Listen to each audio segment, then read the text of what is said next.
10장 1절부터 우리 13절까지 제가 봉독하겠습니다.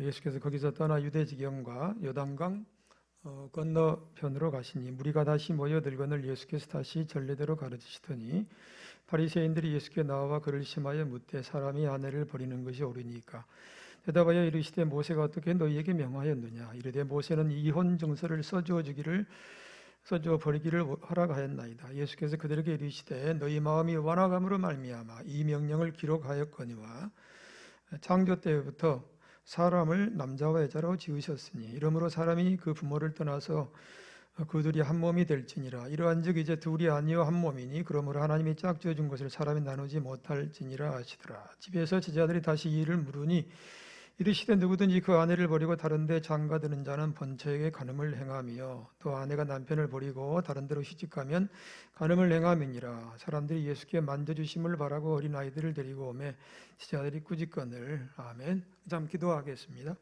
하나님, 이 땅에 교회를 세우시고 하나님 나라를 선포하신 만군의 하나님, 특별히 강주 도성의 사랑과 사랑의 교회를 만세전부터 세우시고 가정을 회복하고 민족과 열방을 회복하시려는 하나님의 뜻이 있는 줄로 믿습니다. 모든 성도가 하나님의 거룩한 믿음의 통역자로 부름받아 성령의 메이는 끈으로 하나 되게 하옵소서. 우리가 설교의 홍수 속에 살면서도 말씀이 희귀한 이 시대인데 사랑과 사랑교회 강단에서 선포되는 말씀 위에 성령의 옷을 덧입혀 주셨으니 살아 권능 있는 말씀의 잔치에 모든 성도가 은혜의 잔이 차고 넘치기를 소원합니다. 특별히 오늘 또 성전 꽃꽂이로 올려드렸사오니 모든 성도들의 향기 나는 제물로 주께서 친히 흠양하시옵소서. 예수님의 이름으로 기도합니다. 아멘. 제가 지난 6개월 전쯤에 와서 설교를 하고 이제 다시 요합전지 예배 인도하면서 놀란 게 뭐냐면 교회가 참 짧은 시간에 젊어졌구나 이런 생각이 들었습니다. 그러면서 제가 이제 여러분 교회 유튜버로서 충분히 그럴 만해 이렇게 또 해석이 됐습니다. 제가 이제 안수집사로서 또 장로로서 또 전도사로서 목회 생활을 또 이렇게 해오면서 마음 가운데 제일 원하는 것이 뭐였냐면 내가 성도님들을 전도해서 이렇게 모시고 왔을 때 그분에게 풍족한 말씀을 줄 수 있는 그 강단만 된다면 그게 제일 부럽고 또 그게 제 고민 중에 하나였습니다. 근데 사랑과 사랑 교회 성도님들은 왜 복되시냐면 지나가는 누구를 붙들고라도 우리 사랑과 사랑교회 유튜브를 보십시오 하든지 아니면 커맨시 하고 자신 있게 말할 수 있는 그 말씀의 잔치가 늘 배설되어 있는 것, 이것이 여러분 정말 복 중에 복이신 줄로 깨달으시기를 축원합니다. 그래서 사랑과 사랑교회가 한마디로 목마른 문 영혼을 만족시키는데 말씀과 예배와 성령의 충만하심으로 완전한 필요 충분 조건을 다 갖췄구나 이런 생각이 제 마음에 이제 솟아올라서 참 기뻤습니다. 교회의 목표인 선교하는 교회, 또 교육하는 교회, 또 교제하는 교회, 그리고 이제 교육하고 또 예비하는 그 교회로서 목표를 충분히 이어나가겠다 생각이 들면서 교회 설립 이제 10주년 그 유튜브에 계속 나오지 않습니까? 그래서 제 마음 가운데는 하나님 십자 중에서요 1자 빼고 우리가 올해를 0주년으로 원년으로 생각하면서 우리가 마음과 뜻을 한 성경에게 수년 내에 부응하게 하소서 이런 말씀이 있잖아요. 그래서 왜 수년이라 그랬을까? 이제 보통 이렇게 비행기가 한번 그 이륙을 하지 않습니까? 그럼 이륙할 때 기름의 60%를 다 쓴다 그럽니다. 그리고 나서 나머지는 이제 순항을 한다 그래요. 그래서 하나님 한 이 수년 내에 우리 사랑과 사랑 교회가 온 열정을 다해서 정말 하나님이 기뻐하시는 그런 멋진 거룩한 이 이륙을 한다 그러면 능히 강주 도성을 충분히 말씀으로 적실 수 있다 이런 확신을 여러분들이 꼭 가지시기를 주의 이름으로 축원합니다. 제 설교 주제 경향을 이전 것을 보면은 저는 주일날은 이제 십자가 중심 설교를 하고 수요일 밤 예배 때는 성도들의 삶에 대해서 언어 생활, 결혼관, 직업관, 교육관, 가정관 이런 게 될 수 있죠. 그리고 이제 금요일은 성령 중심의 설교를 했습니다. 그리고 제가 제일 좋아하는 키워드가 뭐냐면 현실에 뿌리 박은 영성입니다. 그래서 오늘은 이제 지난주에는 수요일 밤이어서 성도의 언어 생활에 대해서 이렇게 증거를 했죠. 김기리 목사님께서 먼저 이렇게 다 깔아놓은 말씀을 제가 이제 좀 나눠서 설명을 한 것이었어요. 그래서 오늘은 이제 가정에 대한 설교 중에서 선포를 했는데 남편과 아내의 역할에 대해 설교를 할까 생각을 하다가 옆전에 이제 나와서 이렇게 찬양하고 앉아 계신 우리 성도님들이 젊으신 분들이 참 많아서 기뻤어요. 그래서 하나님, 광주 시내에서요 젊은이들이 어디 가서 찾으면 돼? 그러면 사랑과 사랑교회가 가지고 젊은이들이 다 거기 있더라. 이런 멋진 소문이 좀 있었으면 좋겠습니다 생각이 들었습니다. 그래서 오늘 설교는 뭘로 제가 정했냐면은 가정관 중에서 제가 대학생 선교단체나 또 이 청년회 등에서 세미나로 진행을 하는데 사실 풀타임으로는 이게 1시간 좀 오버가 됩니다. 그러나 제가 시간 상황 보고 적절하게 조절을 하려고 합니다. 좀 맥이 좀 끊어진다든지 이렇게 이어지지 않고 변화가 있더라도 그런 면에서 여러분들이 이해가 있으면 좋겠습니다. 하나님이 기뻐하시는 배우자, 이런 제목으로 말씀 살펴보려고 합니다. 우리가 배우자 선택이라 그러면 미혼자들한테만 해당되는 것이 아니라 우리 모두한테 해당이 됩니다. 청년들은 당사자가 되겠죠. 오늘 오면서 이제 이렇게 민주당 찬조 연설하는 이 대학생이 나와서 얘기를 하는데 1번 문제가 뭐냐면 결혼 문제, 2번 문제 취업 문제, 3번 문제 그 아이 낳는 출산 문제, 그걸 가지고 이렇게 나와서 지금 방송하는 거 제가 듣고 왔습니다. 참 청년들한테 결혼 문제, 당사자 문제고, 부모님들한테는 자녀들의 문제고, 노년분들한테는 또 손자, 손녀들에게 배우자를 선택하라고 준비하는 그런 말씀이라고 생각을 해요. 모두에게 주신 말씀이죠. 하나님께서 교회보다 가정을 더 먼저 만드셨습니다. 근데 교회는 아담과 하와의 가정 교회로부터 시작을 했습니다. 저는 가정하면 떠오른 것이 뭐냐면 유대인의 그 탈무드 이야기가 항상 제 뇌리에 떠올라요. 동네에 존경받는 랍비가 있었습니다. 근데 자기 아내가 이 랍비에게 너무 자주 간다고 생각을 했어요. 그래서 이제 괜한 생각이 들었는지 이렇게 말했습니다. 당신이 좋아하는 그 랍비한테 침을 뱉고 오라. 이 소문이 그 랍비에게 들렸습니다. 랍비가 그 여자를 만나게 됐습니다. 그래서 그 랍비가 선생님이 그 여자에게 말했어요. 내 얼굴에 뽀루지, 가로 열고 여드름 이게 났는데 여자의 침을 바르면 낫는다 그러더라. 무슨 뜻인가 아시겠죠? 얼마나 지혜롭게 이 문제를 해결을 합니까? 그 이야기에서 나오는 것은 뭐냐면 가정을 위해서는 모든 것을 버려도 모든 것을 포기해도 좋다. 이 키워드죠. 세상이 변하면서 그동안 삶의 양식도 바뀌고 가치관도 바뀌었어요. 우리가 이렇게 놀란 것은 변화되는 너무너무 쉽게 이렇게 속도감 있게 변화하는 그런 사회 지표예요.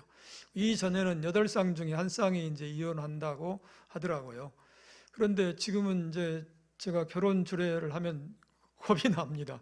3쌍 중 1쌍이라 그럴 때 겁이 났는데 지금은 뭐 2쌍 중에 1쌍이라 이런 말까지 나와요.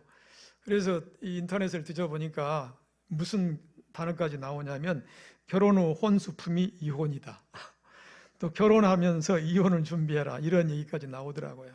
근데 이혼보다 더 무서운 게 뭐냐면 갈등하는 부부라는 거예요. 자녀한테 가장 안 좋은 것 1순위가 갈등이고 그 다음 순위가 이혼이고 그 다음이 사망 순서입니다. 부모님이 돌아가신 아픔보다 더 큰 상처가 이혼이고 이혼하는 부부 밑에 사는 것보다 갈등하는 아버지, 어머니 밑에 사는 것이 더 큰 아픔이죠. 그런데 이혼을 안 하지만 같이 살고 있는 부부, 거의 남남같이 사는 부부들 굉장히 많이 있어요. 정서적으로 우리가 하나 되지 못한 것이죠. 이제 그 몇 년 전에 이제 퀴즈 프로그램에 나왔던 실화라 그러는데 이제 어떤 내용이냐면 어떤 그 사자성어를 설명해 주면 맞추는 그런 게임이었어요. 남편이 설명하면 아내가 맞추는 그런 게임이었는데 남편이 설명해야 될 단어가 뭐였냐면 천생연분이었어요. 이걸 설명하기가 힘들어서 남편이 이제 아내한테 당신하고 내 사이 이렇게 얘기했더니 경상도 그 아내가 왼수 2자로 하니까 왼수 그렇게 얘기하더라는 거예요. 사람들이 웃으니까 그 왼수 말고 우리 넉자로 얘기해. 그러니까 평생 왼수 그렇게 얘기하더라는 거예요. 이게 우리 많은 가정의 모습이 아닌가. 그러면서도 그 부부 얘기 들으면서 야, 저 부부는 원수를 사랑하라는 성경 말씀을 부부관계 마지막까지 실천하며 살았으니까 참 존경스럽구나, 이런 생각이 들었습니다. 우리가 이전에는 이혼 문제 이런 것들 별 문제가 아니었고, 그 자체가 거의 이혼 그러면은 거의 무슨 정말 사람이 사별하는 것하고 마찬가지로 굉장히 특이한 현상이었는데, 지금은 이혼도 결혼하고 나서 하나의 선택이 문제가 됐습니다. 이제 이 문제, 지금 이 이혼의 문제를 가지고 예수님이 지금 이제 말씀을 하고 계셔요. 바리새인들이 와서 1절 2절 물어봤어요.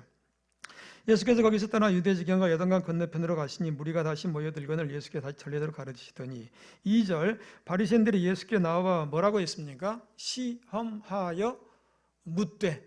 예, 지금 화면에 떠오르군요. 시험하여 묻되, 사람이 아내를 버리는 것이 옳으니까.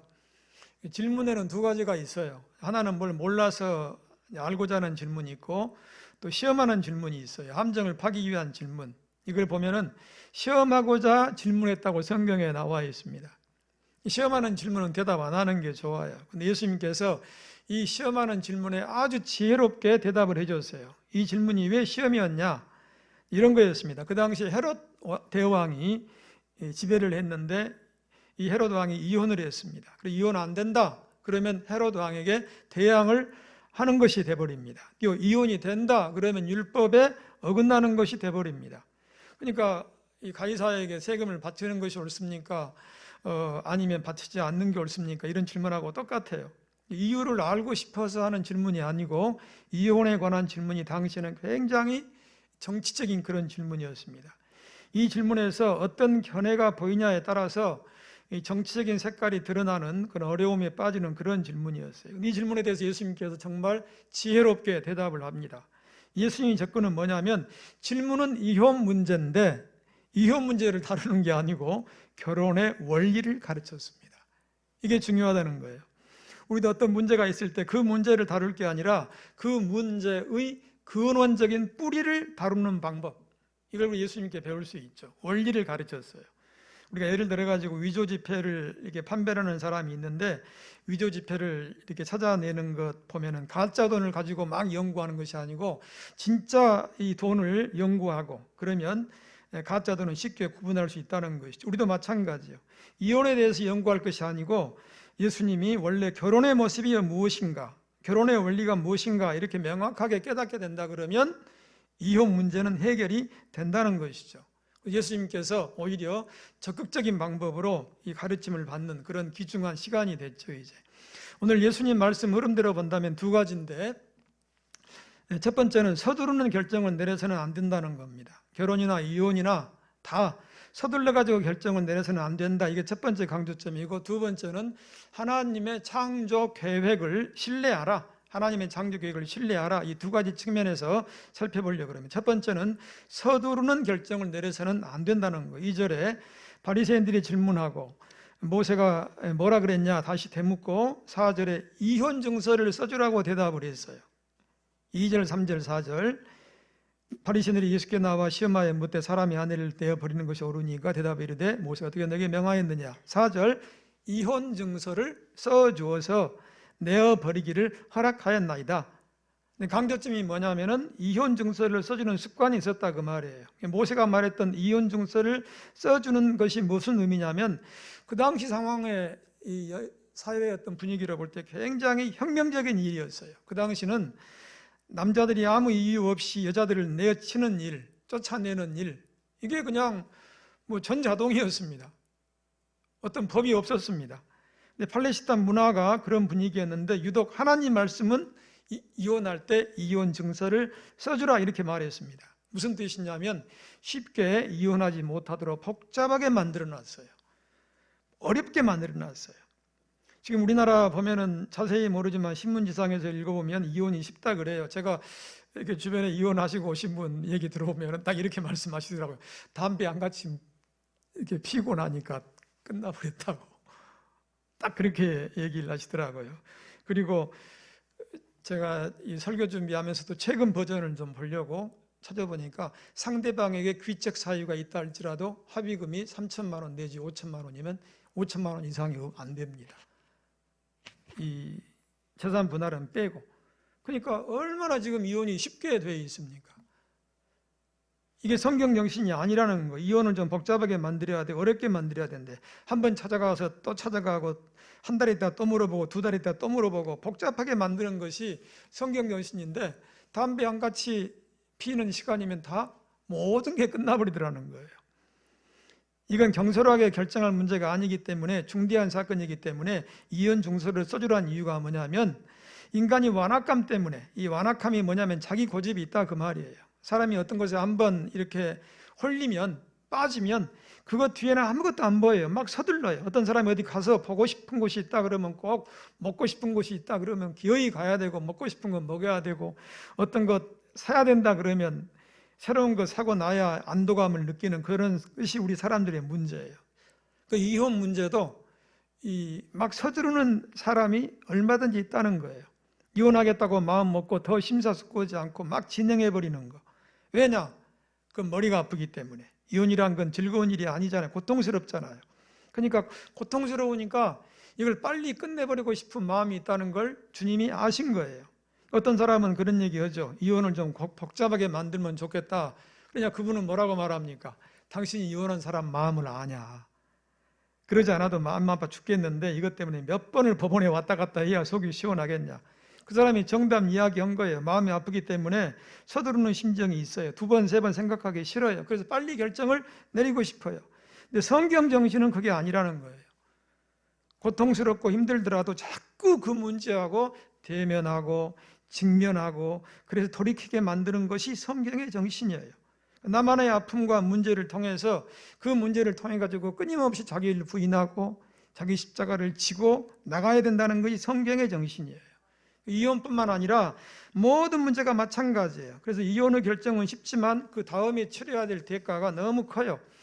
제가 이제 대학에서 탈북가족 돌보는 장기간 프로젝트에 참여했는데, 나를 보더니 이제 어떤 한 분이 반갑게 하면서 긴장한 모습으로 이제 한쪽으로 나를 끌고 가더니, 그때 그 사람하고 이혼했습니다. 지금 그 사람, 오늘 온 사람은 그 사람 아닙니다.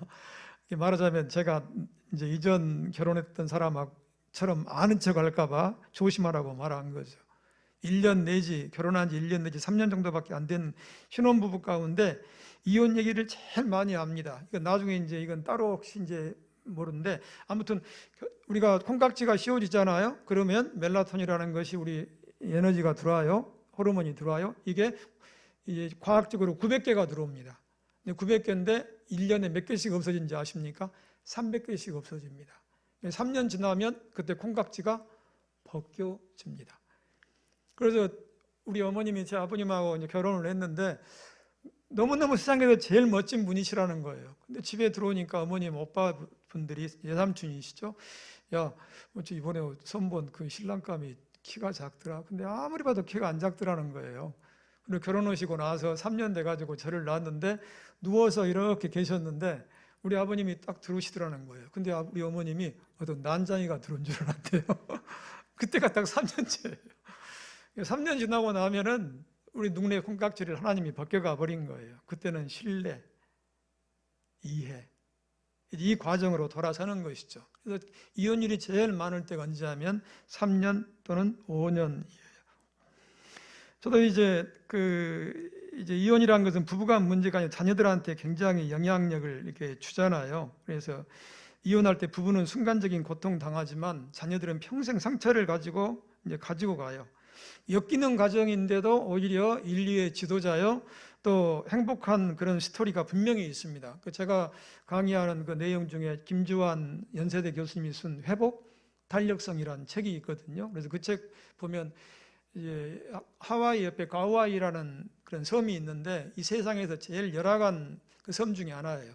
근데 그 섬에서 800명의 블로큰 패밀리를 찾아냈는데 그 중에 250명이 미국의 SAT에 아주 우수한 성적으로 합격하고 또 아주 좋은 그런 그 지도자들이 돼 있는 것을 찾아냈어요. 근데 그 경우는 특이한 경우인데, 한 사람의 절대적인 지지자가 확실한 경우였어요.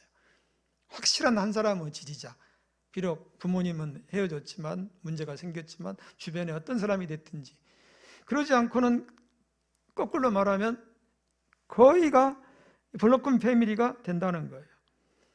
그래서 이제 이혼한 이제 부부들의 이 자식들 얘기가, 자녀들이 열등의식, 피해의식, 결혼에 대한 환상이 없고 난 부모처럼 살지 않을 거야, 아무도 믿을 수 없어, 나는 정상적인 생활이 나도 가능할까, 나는 어떤 사람은 그냥 결혼 같은 거 안 해, 이런 상태들이 계속해서 자녀들한테 유전된다는 거예요. 이제 그 재미있는 것은 이혼한 부부가 이혼하는 자녀를 낳아요. 그래서 구약의 모세가 가나안에 들어가지 못했잖아요. 자기가 가본 땅까지만 백성을 인도한 거예요. 우리도 다 그래서 내가 가본 데까지만 인도하는 거예요. 이제 제가 청소년 1388이라는 그런 단체가 있는데 거기서 이제 15년간 이제 제가 봉사를 하고 있습니다. 그래서 2004년에 그 김태천파 이제 얘들을 제가 케어하기 시작해가지고 또 양아들로 키우고 그런 여러 가지 히스토리들이 있었거든요.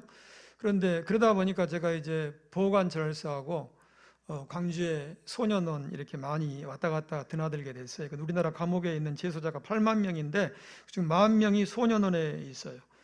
미성년자들이 감옥에 가 있는데 광주에는 이제 고령 직업학교, 고령 고등학교, 중고등학교라고 하는 간판이 있지만 사실은 소년원인데 그 10,000명 가운데 80%가 이혼한 가정에서 온 얘들이에요. 부부 이혼이라는 게 뭐냐면 잠재적으로 소년원 갖는 아이를 만드는 거, 무서운 일이죠. 세상에 자녀들한테 축복은 못 물려줘도 그런 재앙을 물려주게 된다는 거예요. 이혼할 때는 단순하게 생각하지만 그냥 이거 하나면 된다 생각하지만 그 후에 파생되는 문제는 하루 이틀에 끝나는 게 아니라 어마어마한 그런 삶의 압박으로 다가온다는 거예요. 미국의 기관 가운데 IAV라는 단체가 있는데 미국인들의 사회 가치를 분석하는 연구소예요. 근데 이제 이런 해석이 있습니다. 5,232쌍 이 부부를 연구했는데 645쌍 부부가 서로 부부 생활에 불만을 품고 있었어요. 근데 5년 있다가 조사를 해보니까 그 가운데 이혼한 사람이 167쌍 이혼했어요. 그리고 나머지 478쌍은 어렵더라도 그냥 살았어요. 그 다음에 5년 지나고 나서 분석을 해보니까 이혼한 사람 가운데 50%만 행복하다, 50%는 여전히 불행하다 그랬어요. 그런데 서로 마음은 맞지 않지만 이혼 안 하고 살던 사람 가운데는 지금 현재 80%가 행복하다 이렇게 말했어요. 무슨 뜻이냐면 지금은 원만치 못하고 이혼하지 않고 같이 살다 보면 5년 후에는 행복할 가능성이 몇 프로라는 얘기입니까? 80%가 된다는 거예요. 또 회복이 된다는 거예요. 그래서 성경은 단 한 번도 결혼에 문제가 생겼을 때 이혼이 해결책이다 이렇게 말한 적이 전혀 없어요. 그건 세상에 있는 상담가들의 소리예요. 절대로 이혼이 결혼에 대한 치유책이 될 수 없어요. 견디지 못해서 이혼을 한 사람도 있겠지만 그 아픔은 여전히 짊어지고 가야 하는 거, 이게 피할 수 없는 문제예요. 그래서 우리가 이제 백화점이나 이런 데 갈 때 얼마나 옷 같은 거 하나 살 때 심각하게 생각합니까? 저는 그냥 눈 돌아가면서 딱 한 번이면 보지만 여자분들 옷 사는 거 보면은 백화점 직원들 미안할 정도로 그냥 아주 그냥 신중하더라고요. 근데 야, 저렇게 옷 사면서는 신중한데 결혼도 우리가 너무 또 결혼은 너무 성급하게 하는 거 아닌가? 몇 번 만나보고 몇 번 사진 보고 몇 번 대화해보고 어떻게 결혼을 그런 식으로 할 수 있을까? 결혼은 그럴 수 없다는 거예요. 신중하고 또 신중하고 신중해도 지나치지 않는 게 결혼이라는 거예요. 그래서 데이트할 때 오랜 기간 살펴보는 거, 결혼해서 위기가 올 때를 대체해서 실험을 해봐야 한다는 거예요. 결혼에 대한 책을 제가 이제 소개를 해드리면 존 그레이가 쓴 화성에 선 남자, 금성에 선 여자하고 또 하나 책이 참 오래된 책인데요. 나는 한 여자를 사랑했다. 이제 그 결혼 상담가가 했던 그런 얘기인데 이제 우리가 그 위기라 그러면 상황 위기가 있고 발달 위기가 있어요. 상황 위기는 갑작스럽게 다가서는 위기인데 예를 들어 가지고 경제 위기, 부도 위기, 교통사고, 성폭행, 자기가 의도하지 않았는데 당한 일, 그런 어려움을 당했을 때 그 사람이 그 문제를 해석하는 능력과 믿음, 용기, 이런 힘이 있어야 돼요. 이게 상황 위기를 극복하는 거예요. 그래서 데이트할 때 좀 오래 해보라는 거예요. 여러 가지 어려움을 당해봐야 된다는 거예요. 그래서 데이트할 때는 사전에 만나가지고 그냥 우리가 막 눈싸움하는 것이 아니고 위기에 처했을 때 우리 부부가 어떻게 이겨낼 것인가, 그걸 실험하는 단계라는 거예요. 그래서 그 책에 보면은 결혼 상담가가 이런 고백을 합니다. 자기가 연애하는 커플을 잘 깨버리는 오해를 받는다는 거예요. 어떤 남녀가 처음 만날 때는 굉장히 친절하게 잘 이루어지도록, 이제 상담이 오잖아요. 그럼 처음에는 잘 이루어지도록 유도를 해줘요. 너희들이 만나야 될 이유가 무엇인가, 이걸 막 설명을 해줘요. 왜? 처음에는 교제가 필요하니까, 가정을 이루어가는데 만남이 중요하니까. 근데 교제가 이루어지고 나서 3개월, 6개월 되면 그 결혼 상담 그 전문 목사님이 태도가 돌변해가지고 네 두 사람이 헤어져야 될 이유를 계속 설명해 줘야 돼요. 이 남자가 너하고 살면 왜 안 되는가, 이 여자가 너하고 살면 왜 안 되는가, 그걸 자꾸 설명을 해줘요. 그래서 그것들을 훈련하고 도전이 돼서 그 다음에 이제 결혼한 다음에 든든하게 살 수 있기 때문에 그렇다는 거예요. 그래서 어떤 경우 이분이 양쪽 커플을 다 알잖아요. 교제하는데도 불구하고 6개월 넘었음에도 불구하고 커플들끼리 이 사람의 약점, 저 사람의 약점을 전부 다 이제 오픈을 해버려요. 두 사람 불러놓고. 그러니까 이제 막 울고 이제 막 충격을 받고, 그러나 그때 그 눈물을 극복을 해야 된다는 거예요. 그런 다음에 결혼을 해야 든든한 가정이 이루어진다는 거예요. 마치 고양이가 오물 처리하듯이 얄팍하게 모래 살짝 덮어놓고 넘어가 버리면 나중에 문제가 된다는 거예요. 그래서 헤어지자고 99번 결심한 끝에 그래도 결혼하기로 한 커플만 이분은 주례를 해준다는 거예요. 우리가 바닷가에 가면 뭐라 그럽니까? 한 번 기도하고 전쟁은 2번 기도, 결혼은 3번 기도한다 그러잖아요. 그래서 바다나 전쟁보다 더 심각한 것이 결혼이죠. 우리가 결혼을 하기 전에는 그래서 뭐라 그럽니까? 두 눈을 크게 뜨고, 결혼 전에는 두 눈 크고 열심히 살펴야 되고, 결혼하고 나면은 한 눈을 아예 감아야 된다는 거예요. 결혼하고 난 다음에는 한 눈 감고 살아야 돼요. 우리가 근데 반대잖아요. 결혼 전에는 그냥 오히려 좀 거슴푸레하게 뜨고 있다가 결혼한 다음에 두 눈을 동그랗게 뜨고 약점이 뭐냐 이걸 막 찾아내잖아요. 저도 나중에 이 진리를 깨달았어요. 저도 첫사랑하고 결혼했는데 제가 이 세상에서 아는 여자라고는 어머니하고 유관순 신사임당 그는 내 첫사랑 아내밖에 없었어요. 근데 연애했는데 7년 했어요. 근데 그 과정을 거치지 못했어요. 7년 동안 연애하면서 그저 그냥 한 지붕 안에 살기만 하는 것이 소원인데, 근데 결혼하고 나서 한 달 만에 위기가 왔어요. 결혼 전에 7년 사귄 것은 빙산의 1조각에 불과했어요. 결혼 후에 뭔가 문제를 가지고 다투다가 별 생각을 다 했어요. 나중에 생각하니까 모두가 다 하나님, 내가 성격 자유를 빙자한 내 죄 문제입니다. 깨닫고 회개했어요. 그러면서 이제 구약 성경에서 아담과 하와가 가정 커플을 이루는데, 어떻게 가정을 만드셨냐면 하나님께서 아담을 깊이 잠들게 하시고, 말하자면 임상적으로 아담을 완전히 죽게 했어요. 그래가지고 하와를 만들어서 커플을 이루게 했구나. 제가 내린 정의는 간단했습니다. 그래서 마중 막 예치는 제가 메시지인데, 남자가 죽어야 가정이 산다. 나이가 들수록 남자가 죽어야 가정이 산다. 이게 정말 성경적인 메시지구나. 근데 여자 성도님들이 아멘 했는데, 신약 성경 고린도전서 11장 3절에 또 뭐가 있냐면 여자의 머리는 남자요, 이런 말씀도 있어요. 아무튼 결혼하고 나면 상황위기, 이게 이제 온다는 거예요. 상황위기. 또 이제 그 다음에 이제 발달위기라는 것도 또 이제 같이 연결이 되거든요. 네. 그래서 좀 제가 이 템포를 좀 뛰어넘겠습니다. 뛰어넘으면서 우리가 왕비를 관택할 때 1순위가 탈락되는 것이 뭐였냐면 미모였습니다. 그래서 왕비는 미모면 왕비의 간택에서 제일 먼저 빠져요. 왜냐하면 너무 미인이면 감정에 받쳐가지고 정치에 지장이 준다고.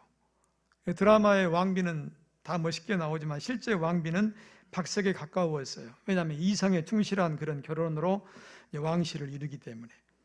그래서 이 결혼할 때 자기 의사를 가지고 결혼하면 안 되고 반드시 가족들하고 의논하는 그 충고, 가족이 아니면 이성적인 결혼이 필요하기 때문에.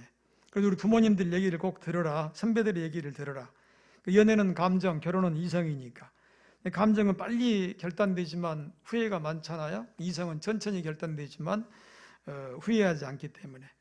결혼하기 전에 100번 실패해도 괜찮다. 그러나 결혼 후에는 단 한 번도 실패하면 안 된다. 이 말 누가 했냐면 가정의 아픔을 겪은 패트김이란 가수가 1990년 정하는 21 노래를 부르면서 자기 딸한테 한 말이에요. 그래서 이제 이혼 얘기가 나오면서 저는 항상 이 스토리를 가지고 이제 마무리를 합니다. 모세가 이혼 증서를 써주라고 했는데 이혼이 됐든 결혼됐든 아주 심각한 태도로 결정을 해야 된다. 결혼하고 나서 이혼은 절대 이 결혼의 위기에 대한 그런 대안이 될 수 없다는 거예요. 그래서 우리 빌리그레암 목사님 얘기를 제가 이제 일부에서는 마무리를 해드리는데, 빌리그레암 목사님 그러면 세계적으로 정말 성자죠. 뉴욕에 9대 내려오는 대통령 취임식에 첫 번째 안수기도를 해주고 60년 동안 어려움, 스캔들, 뒷잡음이 존경을 받은 어른인데, 그 부인의 이름이 루스 그리암이에요. 루스 그리암이 나중에 기자들과 만난 자리에서 이런저런 얘기 나누는데, 당신이 죽을 때 묘비명에 뭐라고 쓰면 좋겠습니까? 질문하니까 이분이 뭐라 그랬냐면, 내가 내 주위 사람들에게 불편을 끼쳐서 정말 죄송한 삶을 살았습니다 라고 썼으면 좋겠다 그랬어요. 특별히 누구한테 불편을 끼쳤냐 하고 물어보니까, 나는 내 남편에게 불편을 많이 끼쳤습니다. 만약에 내가 내 기도를 다 기도하는 대로 하나님이 응답해 주셨더라 그러면 나는 아마 7명 이상은 다른 남자들하고 결혼을 했을 겁니다. 무슨 말인가 이제 이해가 되잖아요. 그래서 그 성자 같은 남편하고도 마음이 안 맞는 일이 많았다는 거예요. 그래서 기자가 물었어요. 그럼 당신도 빌리하고 이혼할 생각을 한 적이 있냐? 그러니까 루스 그리암이 뭐라고 했냐면, 이혼은 한 번도 생각해 본 적은 없는데 죽여버리고 싶은 생각은 수없이 많이 했다. 재치 있게 대답하긴 했지만 이제 성자처럼 보이는 세계적인 성자의 부부의 스토리예요. 거기서 뭔가 부족함이 무슨 뜻인가 우리가 이해가 되잖아요. 빌리그리암을 사랑하고 순종하는 것이 이제는 내가 제일 중요한 일이 됐습니다. 내가 부족함이 많아서 그런 일이 있었지만 티격태격했지만 내게 제일 중요한 것은 뭐냐면 내가 이제 남편을 사랑하고 순종하고 그게 제일 중요합니다. 옛날엔 내가 남편을 변화시키려고 했는데 남편 변화시키는 일은 이제 하나님의 책임입니다. 이렇게 이제 마무리를 합니다. 그러니까 내가 할 일은 남편 순종하는 길이라고. 이제 오늘 첫 번째 주제는 경솔하게 결혼 결정하거나 이혼 결정하지 않는 그런 믿음의 종들이 되기를 바란다는 거예요. 자, 여기까지가 1부인데 아무튼 제가 10분 후에 일단 마무리를 하는 쪽으로 좀 템포 있게 나가겠습니다. 그 다음에 이제 살필 문제는 창조의 계획을 신뢰하는 것인데, 6절, 7절, 8절, 9절 창조 때로부터 사람을 남자와 여자로 지으셨으니 이러므로 사람이 부모를 떠나서 둘이 한 몸이 될지라. 이러한즉 이제 둘이 아니요 한 몸이니 그러므로 하나님이 짝지어준 것을 사람이 나누지 못할지니라. 9절을 보니까 하나님이 짝지어준 것을 사람이 나누지 못한다 그랬습니다. 그러니까 하나님은 결혼 외에 다른 대안이 없어요. 한 남자와 한 여자가 만나가지고 가정을 이루는 것이 하나님의 뜻이고 그것이 가장 행복한 길이라는 거예요. 오늘 아까 찬조 연설 제가 얘기했지 않습니까? 그래서 우리 고민들이 있죠. 결혼 고민, 출산 고민, 취업 고민이 있지만 그건 고민에서 끝나야지. 확실한 것은 하나님이 원하신 건 남자와 여자가 만나가지고 가정을 이루는 거예요. 우리가 안식일 문제 같은 거 보면은 프랑스에서 이제 반 기독교적인 그런 정권이 들어서 가지고 일주일 7일 하지 말고 8일로 만들자 그랬어요. 8일 쉬니까 8일간 쉬고 그 다음에 이제 8일째가 더 쉬는 거죠. 7일간 일하고. 그러니까 사람들이 막 병나기 시작하고 쓰러지고. 7일 주기가 싫어가지고 또 이제 5일 일하고 6일째 쉬니까 6일 주기로 돌리니까 무력감에 빠진 거예요. 그래서 다시 7일 주기로 돌아갔어요. 왜? 이게 하나님의 원리이기 때문에. 기독교를 믿지 않는 국가들도 다 7일 주기로 이제 하고 있잖아요. 왜냐하면 하나님의 원리이기 때문에. 그래서 우리가 어떤 전자제품 같은 거 잘 쓰는 것은 뭡니까? 설명서대로 쓰면 되는 것인데, 마찬가지로 우리 가정의 행복도 하나님이 정해준 방법대로 가면 된다는 거예요. 하나님의 뜻이 뭐냐면, 하나님은 결혼에 대해서 고민했다는 흔적이 성경에 없어요.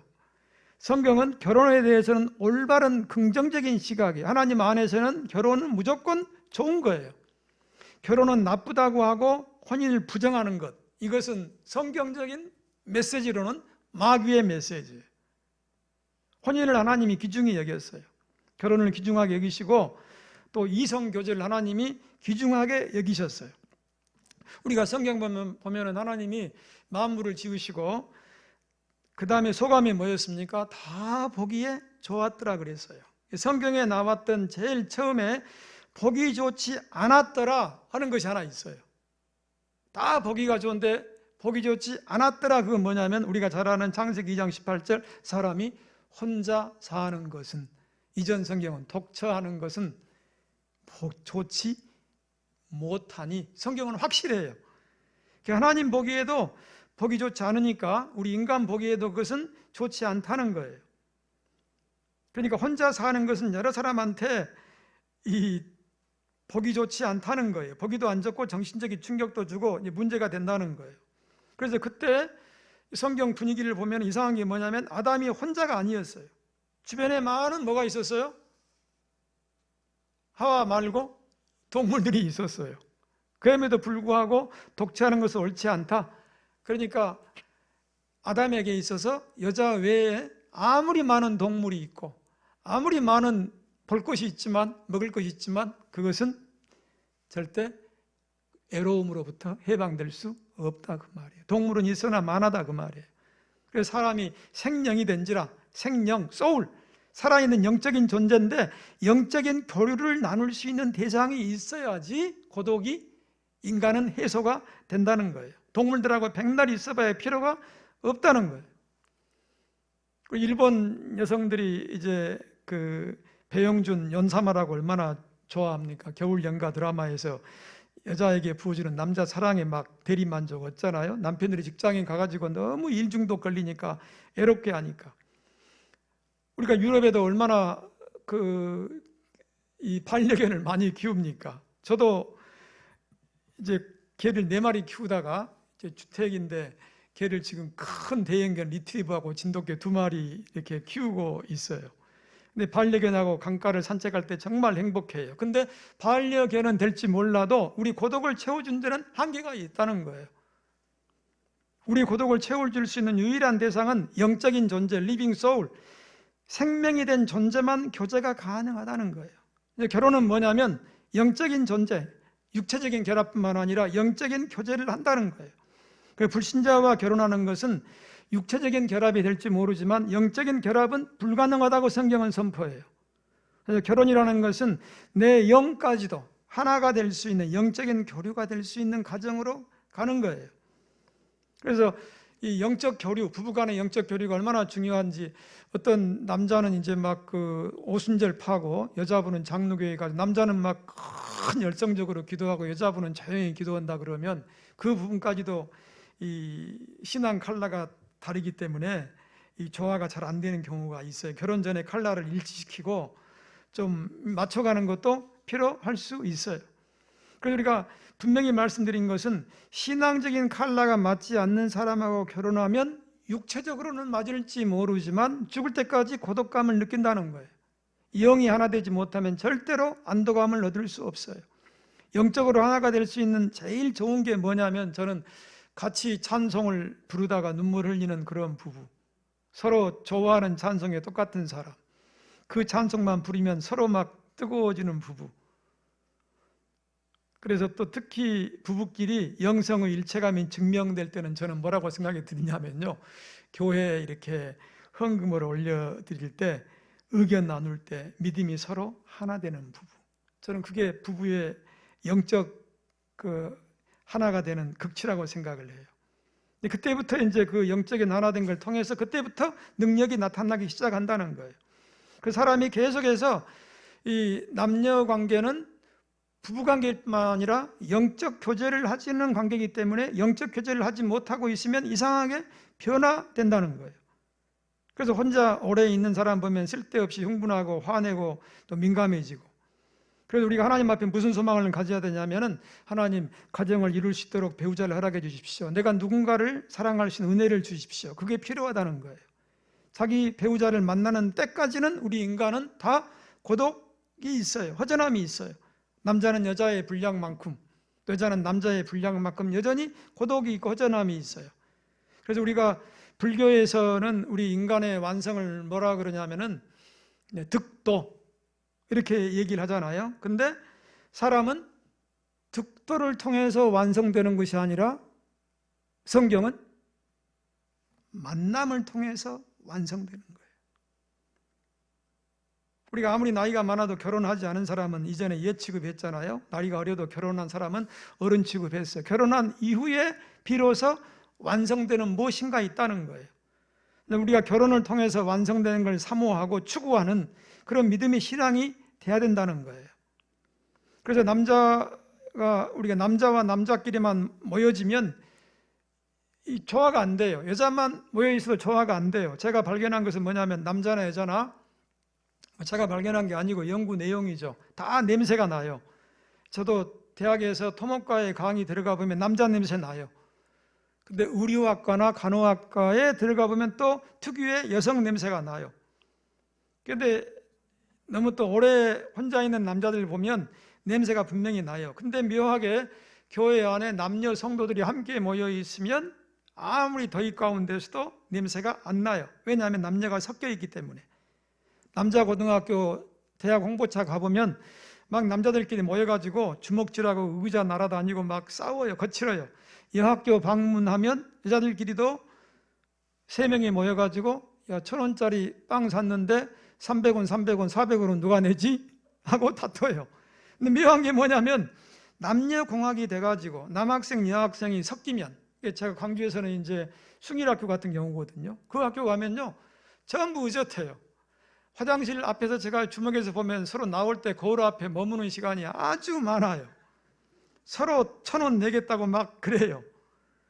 신문에서 보니까 국회의원 회의할 때 여성분들이 많으면 싸움이 적다는 거예요. 그래서 영국하고 미국 의회는 여자 의원들이 60%인데 싸우질 않아요. 근데 한국은 남자들만 많기 때문에 멱살 잡고 싸운 것이 해외 토픽감이에요. 그러니까 섞여야 된다는 거예요. 그래서 우리가 결혼한 다음에 성숙해지는 이유가 여기에요. 섞이는 걸 통해 가지고 서로 배우는 것이 많기 때문에. 우리가 부부간에 얻는 것이 뭐냐면 이제 크게 성장과 기쁨인데, 하나님이 가정을 통해서 남녀지간의 교제를 통해서 원하는 게 뭐냐면 성장을 주고 기쁨을 주신다, 즐거움을 준다는 거예요. 사람은 교제를 통해서 성숙해져요. 또 교제를 통해서 사람 만나지 않았더라 그러면 내가 미워할 이유가 뭐가 있습니까? 욕심이 잉태하여 죄를 낳고 죄가 장성해 사망에 이르는데, 내가 만나지 않았더라 그러면 내 마음 가운데 그런 죄의 요소가 있는 줄 누가 알겠어요? 그러나 결혼이라는 만남을 통해서 내 속에 미움이 있구나, 갈등이 있구나, 이런 죄악된 요소들이 있구나, 그걸 만남을 통해서 깨닫게 되는 것이죠. 그래서 교제를 통해서 성경은 성숙해지는 거예요. 교제하고 결혼하고 나서 이렇게 해주니까 그 사람이 좋아하구나, 자기 행동을 절제하죠. 또 이런 얘기하니까 싫어하구나. 그래서 그리스도 안에서 다듬어진다는 거예요. 남편과 아내가 서로를 통해서 완성돼 간다는 거예요. 혼자 있을 때 혼자 자기 잘난 맛에 살다가 이성과의 관계를 통해서 내가 완성돼 가는 거. 여자들도 이제 마찬가지죠. 어느 순간 결혼하면서 깨닫으면서 남자들이 이런 얘기하면은 정말 싫어하는구나, 옆집 남자하고 비교하면 남자가 폭발하는구나, 그걸 알게 되고, 또 자존심 건드리면 고압선에 감전되는 거에 깨닫게 되고, 그러다 보면 자기도 성숙해지는 거예요. 홀로 있을 때는 똑똑해도 우리가 불완전하다는 거예요. 그래서 결혼을 사모하자는 거예요. 결혼 아니면 교제라도 하자는 거예요. 교제를 통해서 우리가 부드러워지니까. 이게 하나님께서 남녀들에게 주시는 큰 축복이라는 거예요. 또 하나는 뭐냐면 기쁨인데, 남녀가 모이면 기쁨을 주게 돼 있어요. 그래서 우리가 기쁨 중에서 이성을 바라보는 기쁨만큼 큰 기쁨이 있을까? 우리가 이성을 바라보고 가슴이 뛰지 않는다고 아무런 느낌이 없다 그러면 우리가 기도를 해야 돼요. 하나님께서 이성을 통해서 기쁨이 있게 만드셨기 때문에. 결혼하지 않은 처녀 총각들은 다른 처녀 총각들을 바라봤을 때 가슴이 뛰게 돼 있다는 거, 하나님이 그렇게 만들어 놨기 때문에. 사랑을 하면은 몸에서도 좋은 분비물 나오고 기쁨이 생겨가지고 얼굴이 예뻐지고 면역체계도 생긴다는 거예요. 그래서 세계적인 성악가 조수미 씨 그 이야기를 하나 해드리려고 그러는데, 이분에게 레슨을 해주신 분이 얘기를 한 거예요. 조수미 씨한테 90%는 완성이 됐어요. 10%가 도저히 완성이 안 되는 거예요. 그래서 그 레슨 해주신 분이 조수미 씨한테 드린 마지막 레슨은 뭐였냐면, 당신의 10%는 사랑을 해야지 영감적 연주나 초월의 목소리를 낸다 하고 처방을 해줬어요. 참 저는 이게 유의미하다고 생각을 해요. 사랑으로 인해 가지고 면역도 생기고 기쁨도 생기고 또 고통도 줄어들고 자연 치유력이 생긴다는 거예요. 그래서 이성을 통해 채워지는 기쁨, 이걸 하나님께서 우리 가운데 허락을 해 주셨어요.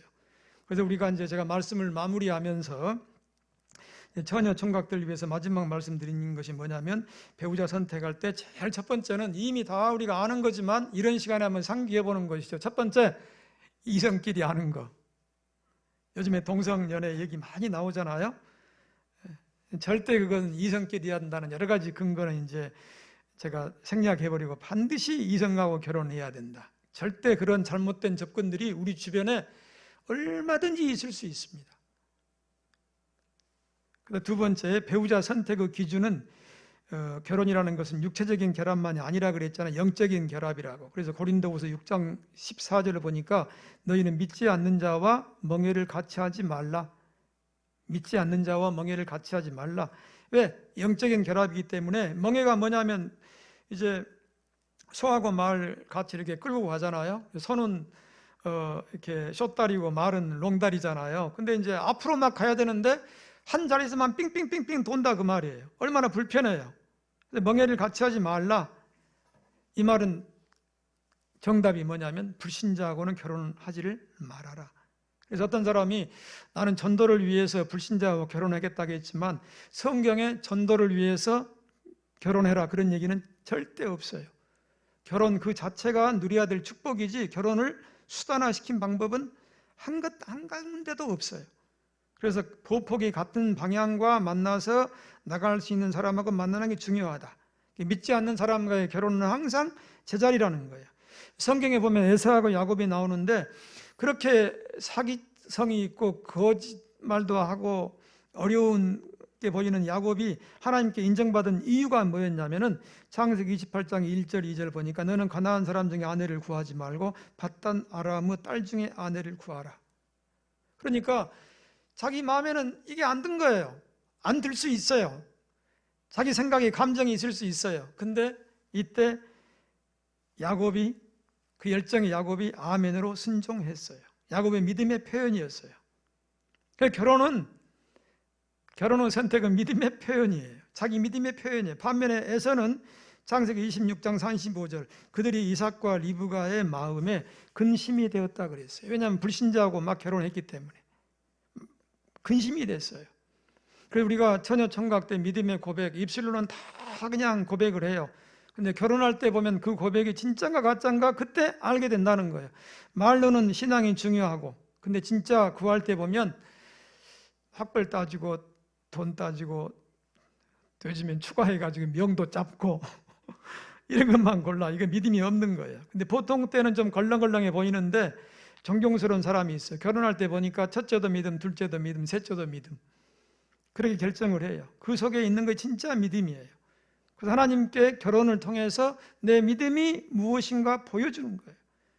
또 주변 사람들, 보이지 않는 사람들한테도 내 믿음이 무엇인가 보여주는 거예요. 그러니까 여러분들이 결혼을 통해 가지고 거룩한 간증이 있는 여러분 되기를 축원해요. 그다음에 이제 아까 이성 얘기했죠. 두 번째 믿음의 결혼하자. 세 번째는 성격 맞아야 된다. 성격이 맞아야 된다. 지금은 이 신앙하고 제가 성격하고 이렇게 보니까 지금은 이렇게 우리가 10밖에 신앙이 안 되더라도 나중에는 100까지 된다 그 말이에요. 신앙은 100까지 될 수 있어요. 처음에 신앙이 10이었는데 저도 지금 이렇게 목사가 돼가지고 뭐 그 정량적인 것이 꼭 중요한 건 아니지만 신앙이 100쯤 된 것 같아요. 신앙만 가지고도 지금 와서는 내가 한 10배 성장했나?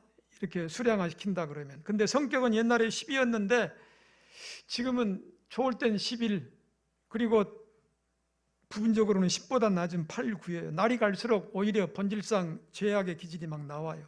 이것 때문에 양들을 신촉시킬까 봐 몸부림쳐요. 조금 그냥 우리가 눌려 있을 뿐이지 내 성격은 그냥 언제든지 그냥 압력솥 같아가지고 어느 날 터져버려요. 내가 기도 생활 안 한다든지 말씀이 없다든지 좀 피곤하다든지 한다 그러면 내 성질 나와가지고 튀어나와 버려요. 압력솥같이 눌러놓은 곳에 불과해요. 근데 결혼은 어떻게 돼야 되는가? 성격 좋은 사람하고 하는 게 좋다는 거예요. 성격이 좋다는 것보다 자기하고 이제 성격이 맞는 사람, 그 성격이 안 맞으면 정말 변하기 힘들다는 거예요. 그 믿음의 조상 아브라함과 사라 부부, 이삭과 리브가 부부, 야곱과 부부들 모두 기질은 다 서로 이렇게 반대였어요. 그래서 아브라함 같은 경우는 자기 사라가 생각할 때 아브라함은 믿을 수 없는 남편이었지만, 그러나 믿음에 있어서는 모든 것들을 정과 욕을 십자가에 못 박는 부부. 또 이삭은 나이가 들어가지고 요즘식으로 말하면 이제 정신적 활동을 못하고 치매 증상이 나타났잖아요. 그때 활동적인 리브가가 그 역할을 대신해 주죠. 그러나 그들이 다투고 온 얘기가 없어요. 야곱과 그 아내들도 마찬가지예요. 기질은 반대였지만 믿음 안에서 하나님의 사명에 대한 영성과 성격은 전부 같았어요. 그래서 하나님이 기질적으로는 좀 반대로 만나게 했다 할지라도 믿음 안에서 성격이 항상 맞았어요. 그래서 우리가 그러면 잘못된 그 성격은 고칠 수 있냐? 이미 이제 결혼이 돼버렸는데, 그것은 뭐밖에 없냐면 고칠 길이, 제가 이렇게 표현해서 고칠 길은 없고 십자가에 못 박는 것밖에 없다. 십자가에 못 박아 성질을 다 죽여야 된다. 성질이 살아있으면 항상 나쁜 것이 나온다. 십자가에 나의 정과 욕심을 다 박아버리듯이 못 박힌 동안만 우리가 살 수 있다. 사도 바울처럼 내가 날마다 죽노라, 날마다 내 성질 죽이노라, 그 고백을 우리가 하면서 살아야지 성질이 안 맞는, 성격이 안 맞는 부부끼리 살아가는 그런 길이구나, 이런 생각을 합니다. 그래서 우리가 이 시간 제가 이제 마무리하면서 우리가 100점짜리 찾지 마시고, 100점짜리는 존재하지 않아요. 50점짜리를 만나서 내가 50점을 채워주니까 서로 100점이 됐다. 이게 이제 지혜라는 거예요. 이런 하나님의 귀중한 여러분 되시기를 축원해요. 우리가 마지막으로 이제 두렵고 떨리는 그런 마음으로, 하나님, 오늘 이렇게 짧은 시간이지만 제가 2시간짜리를 지금 짧게 하다 보니까 상당히 그래도 지금 시간이 지났습니다. 그래서 좀 진행이 좀 거칠게 나갔는데, 우리 전부 같이 한번 기도 드릴 때, 하나님, 우리 청년들 개인적으로 참 좋은 배우자를 주님 만나게 해주십시오. 또 우리 부모님들 자녀를 위해서 또 중보 기도 드릴 수 있죠. 하나님, 내가 판단하는 건 틀릴 수가 있습니다. 슬기로운 남편과 아내는 여호와께로 말미암느니라고 했는데, 하나님의 선물이라고 했사온데, 하나님, 좋은 남편과 좋은 아내를 우리의 자녀들이 만나게 하시고 제가 또 만나게 해주십시오. 그래서 하나님 보실 때 정말 복된 가정, 멋진 가정, 하나님의 축복과 기쁨이 넘치는 주님, 그 가정을 이루기를 소원합니다. 우리 같이 자신의 배우자, 또 손자, 손녀의 배우자의 만남을 위해서 짧게 기도드리겠습니다. 하나님, 우리가 두렵고 떨리는 마음으로 좋은 남편, 좋은 아내를 만나게 해주십시오. 하나님이 기뻐하시는 그런 복된 가정을 우리가 꾸릴 수 있기를 원합니다. 은혜와 기쁨이 넘치는 그런 가정을 주님, 우리가 다 꾸미기를 원합니다. 하나님, 우리 외로움을 극복할 수 있는 영적 파트너, 내 부족함을 채워줄 수 있는 영원한 영적 동반자를 만날 수 있는 그 길을 열어주시옵소서.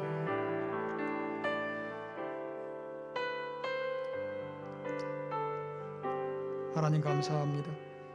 하나님의 창조 계획을 붙들고 하나님의 은총 가운데 아름다운 교제를 통해서 성장과 기쁨을 누리는 우리 청년들, 또 아름다운 가정을 예비하는 귀한 종들 되게 하여 주시옵소서. 하나님, 정말 교회는 말씀이면 충분한 줄로 믿습니다. 다시 한번 사랑과 사랑의 교회 말씀을 통해서 거룩한 소동이 강주에 일어날 수 있도록 우리가 온 마음과 뜻과 성품을 다하여서 충성 봉사하면 그 역사를 이루실 줄로 믿습니다. 귀한 우리 김규리 목사님과 장로님들, 모든 교역자분들, 성도들이 모세와 여호수아와 갈렙과 같이 영적 통역자가 되어서 하나님이 원하시는 그 가나안을 내 것으로 삼을 수 있는 놀라운 역사가 주의 몸된 사랑과 사랑 교회에서 일어나게 하여 주옵소서. 교회 10주년 기념일인데 우리가 오히려 교회 설립 원년처럼 서로 헌신하고 서로 앞장서면서 주의 일을 행하는 귀한 믿음의 백성들 되게 하여 주시옵소서. 지금은 가정의 행복을 위해서는 모든 것을 포기할 줄 알며 여호와로 말미암아 자녀들의 좋은 배우자, 후손들에게 좋은 배우자를 기대하는, 그리고 내 개인적으로 아름다운 영적 파트너를 구하는 귀한 사랑과 사랑의 교회 모든 성도들 위에 세상 끝날까지 성부와 성자와 성령의 역사하심이 함께 있을지어다. 아멘.